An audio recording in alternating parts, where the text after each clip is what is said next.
E se Jesus aparecesse agora, no meio da sua confusão, o que mudaria? Lucas capítulo 24, versículos 36 ao 53, começa com um cenário carregado de tensão. Os discípulos estão reunidos tentando processar tudo o que aconteceu. Há relatos, dúvidas, medo, um misto de esperança e incredulidade, e de repente, sem aviso, Jesus está no meio deles. Ele simplesmente aparece e diz: paz seja convosco. Essa não é uma saudação comum, é uma declaração necessária, porque o coração deles não estava em paz. O texto diz que ficaram assustados, tomados de medo, pensando estar vendo um espírito. Perceba isso. Mesmo diante da verdade, o medo ainda fala alto. Isso revela algo muito humano. Às vezes, Deus está agindo diante de nós, mas as nossas emoções distorcidas nos impedem de reconhecer. Jesus então responde com uma pergunta: por que estáis perturbados? Por que sobem dúvidas ao vosso coração? Ele não ignora o estado deles, ele confronta porque a fé precisa lidar com a dúvida, não fugir dela. E então ele faz algo extraordinário. Vede minhas mãos e os meus pés, sou eu mesmo. Ele convida ao toque, ele mostra as marcas, e isso é profundo. A ressurreição não apagou as cicatrizes, ela lhes deu significado. As marcas da cruz continuam, não como um sinal de derrota, mas como prova de vitória. E mais, ele pede comida, come diante deles. E isso não é um detalhe. Jesus está mostrando que não é uma visão, não é um espírito, é corpo real ressuscitado. A fé cristã não é baseada em ideias abstratas, mas em um evento histórico concreto. Mas ainda assim o texto diz que eles não acreditaram completamente, por causa da alegria. Isso é interessante.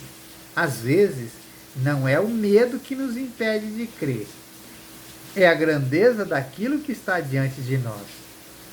É bom demais para ser verdade, e por isso hesitamos.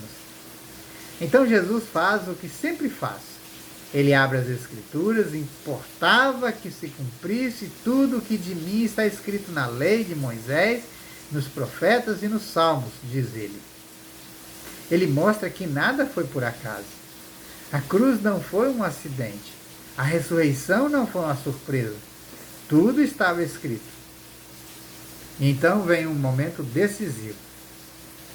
Então lhes abriu o entendimento para compreender as Escrituras. Aqui está a chave. Não basta ouvir. É preciso que Deus abra o entendimento. A fé verdadeira não nasce apenas da informação, nasce da iluminação. E o conteúdo dessa revelação é claro. O Cristo deveria padecer, ressuscitar ao terceiro dia, e em seu nome seria pregado o arrependimento para a remissão de pecados a todas as nações. Percebe o alcance disso? Não é apenas sobre discípulos, não é apenas sobre Israel. É para todas as nações, é para o mundo inteiro. E então Jesus declara: vós sois testemunhas destas coisas. Eles não são apenas ouvintes, são enviados. A experiência com Cristo sempre gera missão, mas ele não os envia vazios. Ele diz assim: eis que envio sobre vós a promessa de meu Pai. Permanecei na cidade até que do alto sejais revestidos de poder. Isso aponta para o Espírito Santo. A missão não seria cumprida na força humana, mas no poder de Deus. E isso é essencial, porque o Evangelho não avança por habilidades, mas por capacitação divina. A cena então se move para Betânia. Jesus os leva até lá, ergue as mãos e os abençoa. E enquanto os abençoa, vai sendo elevado aos céus. A ascensão não é um adeus, é uma entronização. Cristo não está ausente, ele está reinando. Ele não deixou de agir, ele governa. E a reação dos discípulos é surpreendente. Eles o adoram e voltam para Jerusalém com grande alegria.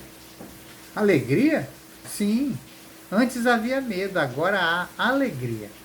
Antes havia dúvida, agora há convicção. Antes havia fuga, agora há propósito. O encontro com Cristo transformou tudo. E o texto termina dizendo que eles estavam sempre no templo, bendizendo a Deus. A história que começou com incerteza termina com adoração. Isso nos leva ao coração da mensagem. O Cristo que morreu, ressuscitou. O Cristo que ressuscitou reina. E o Cristo que reina envia. Na prática, isso muda completamente a nossa vida. Significa que a paz não depende das circunstâncias, mas da presença de Cristo. Significa que as marcas da dor não podem ser transformadas em testemunhos. Significa que nossa vida tem propósito, fazer conhecido o nome de Jesus. É como alguém que estava perdido sem direção e de repente recebe não apenas um mapa, mas o chamado para guiar outros. Esse é o cristianismo. Não é apenas sobre ser alcançado, é sobre ser enviado. Talvez hoje você esteja vivendo no meio de dúvidas, medos ou confusões. O texto que estudamos termina com uma verdade poderosa.